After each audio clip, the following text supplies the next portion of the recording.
مجھے ابھی بھی یاد ہے میری بے بسی، گہری مایوسی جو اکثر خود احتسابی کی وجہ بنتی ہے۔ اس کی وجہ سے میں نے اپنے خالق کی طرف رجوع کیا اور التجا کی۔ میری التجا کوئی مادی شے کی نہ تھی، مجھے حقیقی نقدی کی ضرورت تھی۔ میری کوتاہیاں مجھ پر ظاہر کر گئیں اور میں اپنے نفس کے ظلم سے آزادی چاہتی تھی۔ میں بہتر انسان بننا چاہتی تھی، سو اپنا آپ اللہ کے سپرد کر کے میں نے اپنی پاکیزگی کی دعا کی۔ میرا پکا ایمان تھا کہ خدا دعاؤں کا سننے والا ہے، لیکن میں نے کبھی نہیں سوچا تھا کہ کب اور کیسے میری دعا قبول ہوگی۔ اس دعا کے بعد جلد ہی میری زندگی کا ایک مشکل وقت شروع ہو گیا۔ اس کے دوران میں نے ہمت کی اور مضبوطی اور ہدایت کی دعا کی، لیکن اپنی پچھلی دعا سے اس کا کوئی تعلق سمجھ نہ سکی۔ وہ وقت گزرنے کے بعد اس کے بارے میں سوچنے سے مجھے اندازہ ہوا کہ مجھ میں کتنی پختگی آ گئی ہے۔ اچانک مجھے میری دعا یاد آئی۔ اس لمحے مجھے احساس ہوا کہ وہ مشکل وقت میری دعا کا جواب تھا۔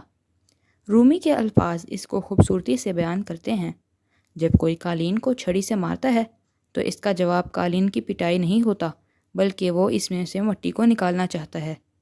آپ کا اندر میں کی مٹی سے بھرا ہوا ہے اور یہ ایک بار میں نہیں نکلے گی۔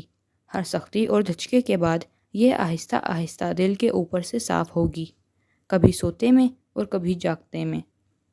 اکثر ہم اپنی زندگی کے تجربات کے آپس کے تعلق کو نہیں دیکھ سکتے۔ جب ہمیں کوئی دکھ درد دیا جاتا ہے تو ہم سمجھ نہیں سکتے کہ یہ براہ راست ہماری زندگی کے کسی اور عمل یا تجربے کی وجہ یا نتیجہ ہو سکتا ہے۔ کبھی کبھی ہم اپنے دکھ اور اللہ کے ساتھ اپنے تعلق کے درمیان رشتے کو پہچان نہیں سکتے۔ اس دکھ اور آفت کے ہماری زندگی میں بڑے مقاصد ہوتے ہیں۔ مشکل حالات ہمارے خالق کے ساتھ ٹوٹے تعلق کی طرف اشارہ بھی کرتے ہیں اور اس کا علاج بھی۔ مشکل وقت ہمارے ایمان، ہمت، حوصلے اور مضبوطی کا امتحان ہوتا ہے۔ اس وقت کے دوران ہی ہمارے ایمان کی سطح ظاہر ہوتی ہے۔ مصیبتیں ہمارے ایمان کے دعووں کا نقاب اتار پھینکتی ہیں۔ برے حالات ایمان کے سچے دعوے داروں کو جھوٹے دعوے داروں سے الگ کر دیتے ہیں۔ اللہ تعالیٰ فرماتے ہیں: کیا لوگ سمجھتے ہیں کہ ان کو اس بات پر چھوڑ دیا جائے گا کہ وہ کہتے ہیں کہ ہم ایمان لائے اور ان کا امتحان نہیں کیا جائے گا؟ ہم نے ان سے پہلے لوگوں کا بھی امتحان کیا اور اللہ سچوں کو جھوٹوں سے الگ کر کے رہے گا۔ پریشانیاں ہمارا امتحان ہوتی ہیں۔ پریشانیاں رحمت اور اللہ کی محبت کی نشانی بھی ہو سکتی ہیں۔ حضرت محمد صلی اللہ علیہ وسلم کا فرمان ہے: جب اللہ کسی کے لیے اچھا چاہتا ہے تو اسے پریشانی میں مبتلا کر دیتا ہے۔ اکثر لوگوں کے لیے یہ بات قابل فہم نہیں ہوگی کہ مصیبت کیسے اچھی ہو سکتی ہے۔ اکثر لوگ یہ نہیں دیکھتے کہ پریشانیاں آپ کو خدا سے قریب کرتی ہیں اور آپ کو گناہوں سے اور نفس کی آلائش سے پاک کرتی ہیں۔ کیا ہوتا ہے جب مغرور شخص حالات کے سامنے بے بسی محسوس کرتا ہے؟ کیا ہوتا ہے جب انسان سمندر کے عین درمیان طوفان کا شکار ہوتا ہے؟ کیا ہوتا ہے جس بحری جہاز پر بڑا بھروسہ ہو وہ ٹائٹینک کی داستان بن جاتا ہے؟ یہ بدقسمتی کی علامتیں اصل میں خطرے کی گھنٹی ہیں۔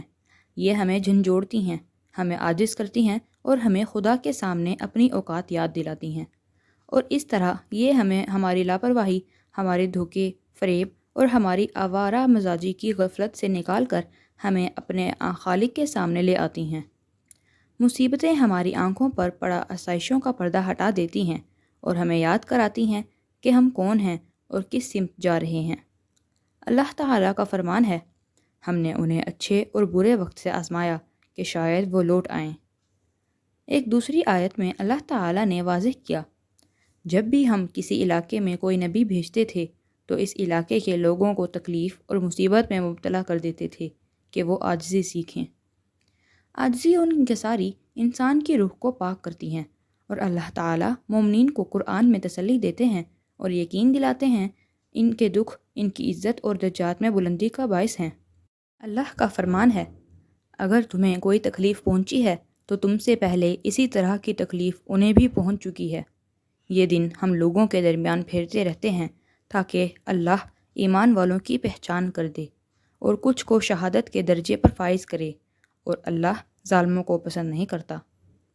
نفس کی پاکیزگی کے لیے اسی جنگ کی ضرورت ہے جس کے بعد ہی خدا کی راہ میں درجے ملتے ہیں۔ یہ قربانی سے شروع ہوتی ہے اور اس کی راہ میں جد و جہد ہے۔